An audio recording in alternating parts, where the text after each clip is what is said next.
Assalamualaikum warahmatullahi wabarakatuh. Perkenalkan, kami dari kelompok 8 akan mempresentasikan tentang motivasi kerja, kepuasan, stres, dan disiplin kerja. Baiklah, segera kita mulai presentasi dari kelompok kami. Halo, saya Priliana dengan NIM 190301254 akan mempresentasikan motivasi kerja.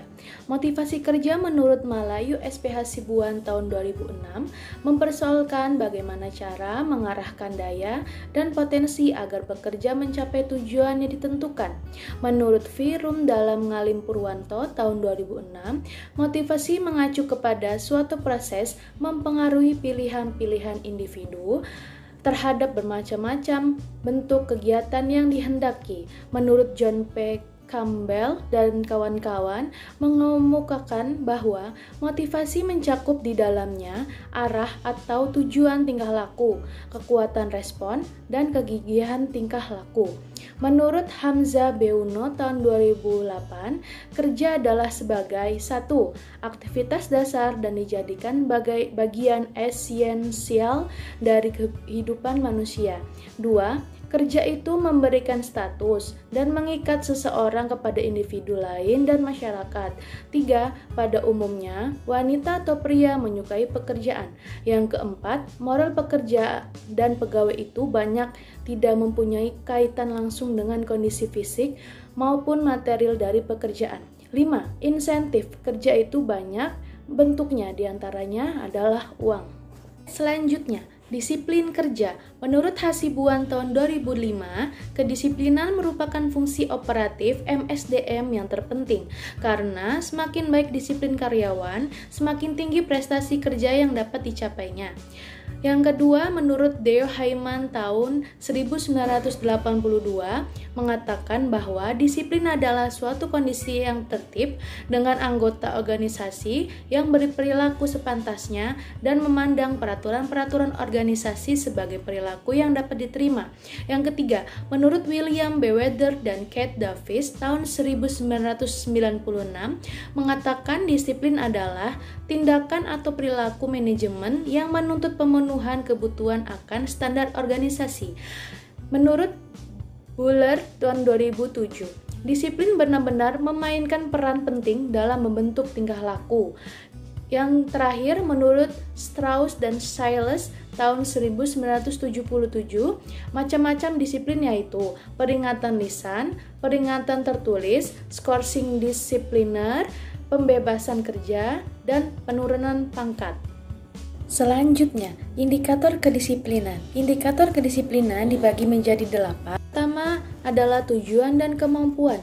Tujuan dan kemampuan ikut mempengaruhi tingkat kedisiplinan karyawan. Tujuan yang akan dicapai harus jelas dan ditetapkan secara ideal serta cukup menantang bagi kemampuan karyawan. Yang kedua, teladan pimpinan. Teladan pimpinan sangat berperan dalam menentukan kedisiplinan karyawan karena pimpinan dijadikan teladan dan panutan oleh bawahannya. Yang ketiga, balas jasa. Jasa atau gaji dan kesejahteraan ikut mempengaruhi kedisiplinan karyawan karena balas jasa akan memberikan kepuasan dan kecintaan karyawan terhadap perusahaan atau pekerjaan. Yang keempat, keadilan. Keadilan ikut mendorong terwujudnya kedisiplinan karyawan karena ego dan sifat manusia yang selalu merasa dirinya penting dan minta diperlakukan sama dengan manusia lainnya. Yang kelima, waskat. Waskat ialah tindakan nyata dan efektif untuk mencegah atau mengetahui kesalahan, membentulkan kesalahan, memelihara kedisiplinan, meningkatkan prestasi kerja, mengaktifkan peranan atasan dan bawahan. Yang keenam, sanksi hukuman. Dengan sanksi hukuman yang semakin berat, karyawan akan semakin takut melanggar peraturan-peraturan perusahaan. Sikap dan perilaku indisipliner karyawan akan berkurang. Yang ketujuh, gagasan pimpinan harus berani dan tegas. Bertindak untuk menghukum setiap karyawan yang indisipliner sesuai dengan sanksi hukuman yang telah ditetapkan. Yang kedelapan, hubungan kemanusiaan. Hubungan kemanusiaan yang harmonis di antara karyawan ikut menciptakan kedisiplinan yang baik pada suatu perusahaan.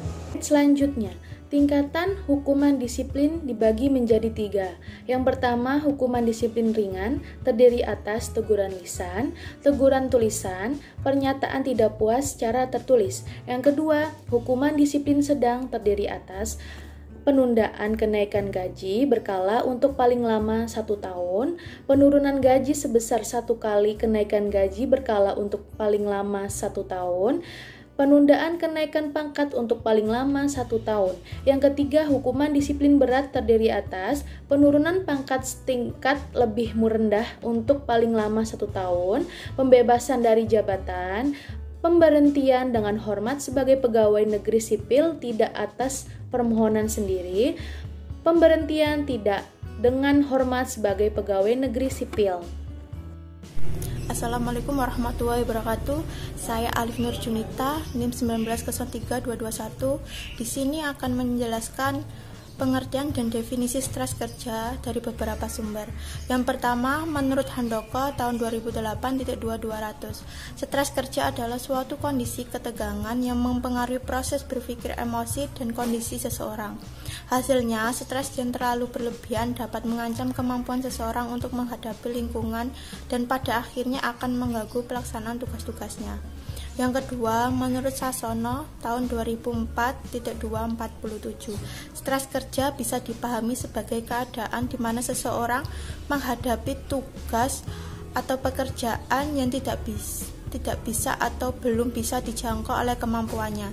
Jika kemampuan seseorang baru sampai angka 5, akan menghadapi pekerjaan yang menurut kemampuan dengan angka 9, maka sangat mungkin sekali orang tersebut akan terkena stres kerja. Yang terakhir, menurut Charles D. Spiegelberger Handoyono tahun 2001.263, mendefinisikan stres adalah tuntutan-tuntutan eksternal yang mengenai seseorang, misalnya objek-objek dalam lingkungan atau suatu stimulus yang secara objektif adalah berbahaya. Stres juga bisa diartikan sebagai tekanan, tegangan, atau gangguan yang tidak menyenangkan yang berasal dari luar diri seseorang. Penyebab stres kerja. Terdapat 2 faktor yang menyebabkan stres kerja, yaitu faktor lingkungan kerja dan faktor personal. Faktor lingkungan kerja dapat berupa kondisi fisik, manajemen kantor maupun hubungan sosial di lingkungan pekerjaan, sedangkan faktor personal bisa berupa tipe kepribadian, peristiwa atau pengalaman pribadi, maupun kondisi sosial ekonomi keluarga di mana pribadi berada dan mengembangkan diri. Penyebab stres karyawan antara lain seperti beban kerja yang sulit dan berlebihan, tekanan dan sikap pemimpin yang kurang adil dan wajar, waktu dan peralatan kerja yang kurang memadai, konflik antara pribadi dan pemimpin atau kelompok kerja, balas jasa yang terlalu rendah, dan masalah-masalah keluarga seperti anak, istri, mertua, dan lain-lain. Potensi pemicu stres kerja. Yang pertama, faktor lingkungan, yaitu selain mempengaruhi desain struktur sebuah perusahaan, ketidakpastian lingkungan juga mempengaruhi tingkat stres para karyawan dalam perusahaan. Perubahan dalam siklus bisnis menciptakan ketidakpastian ekonomi. Ketidakpastian politik juga merupakan pemicu stres di antara karyawan. Dan perubahan teknologi adalah faktor lingkungan ketiga yang dapat menyebabkan stres karena inovasi-inovasi baru yang dapat membuat bentuk inovasi teknologi lain yang merupakan ancaman bagi banyak orang yang membuat mereka stres. Yang kedua, faktor perusahaan, yaitu tuntutan tugas merupakan faktor yang terkait dengan pekerjaan seseorang, meliputi desain pekerjaan individual seperti otonomi, keragaman tugas, tingkat otomatisasi, kondisi kerja, dan tata letak fisik pekerjaan. Tuntutan peran adalah beban peran yang berlebihan dialami ketika karyawan diharapkan melakukan lebih banyak daripada waktu yang ada. Ambiguitas peran, manakala ekspektasi peran tidak dipahami secara jelas dan karyawan tidak yakin apa yang harus dia lakukan. Tuntutan antar pribadi, yaitu tekanan yang diciptakan oleh karyawan lain, tidak adanya dukungan dan kolega dan hubungan antar pribadi yang buruk dapat menyebabkan stres. Yang ketiga, faktor pribadi. Ini terutama menyangkut masalah keluarga, masalah ekonomi pribadi, serta kepribadian dan karakter yang melekat dalam diri seseorang.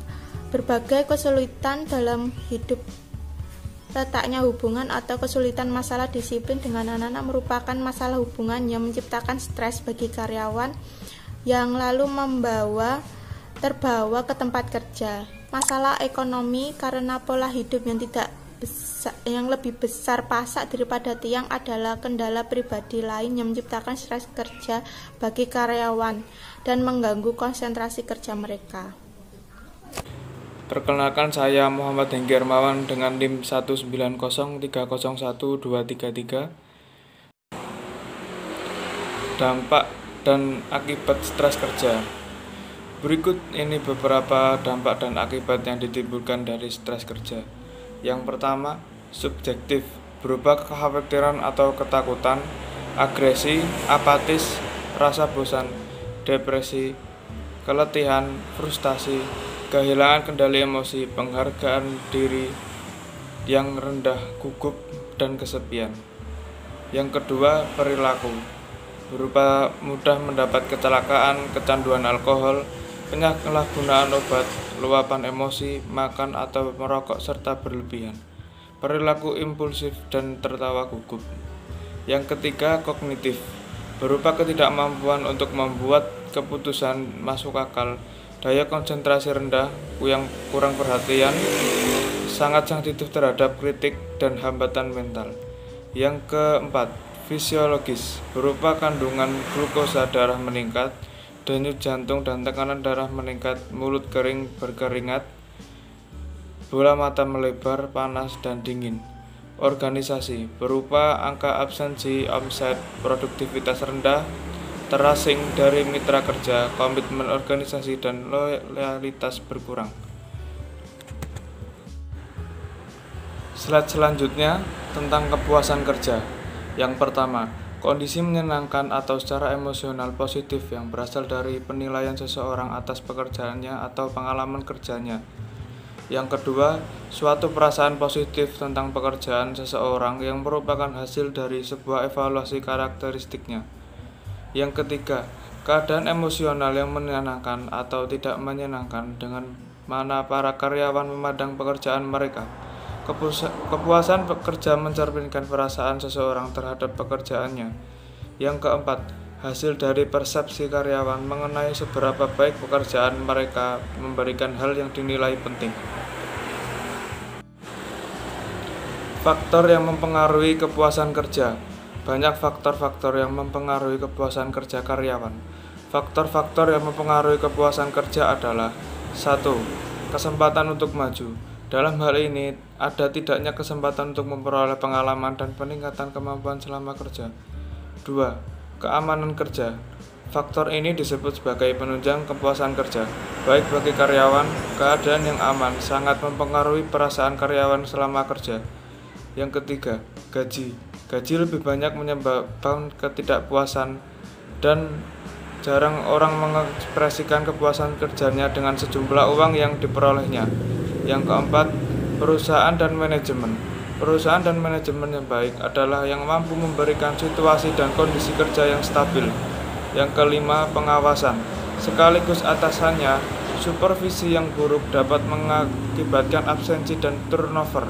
Yang keenam, faktor intrinsik dari pekerjaan.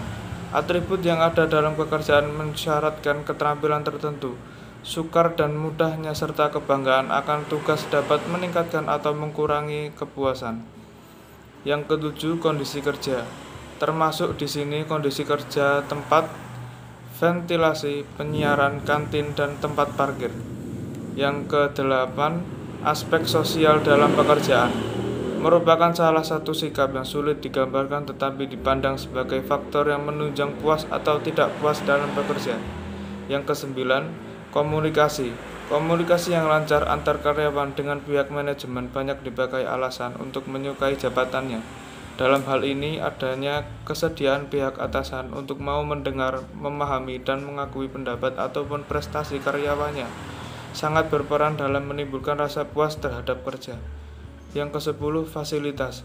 Fasilitas rumah sakit, cuti, dana pensiun, atau perumahan merupakan standar suatu jabatan dan apabila dapat dipenuhi akan menimbulkan rasa puas. Baiklah, sekian presentasi dari kelompok kami. Wassalamualaikum warahmatullahi wabarakatuh.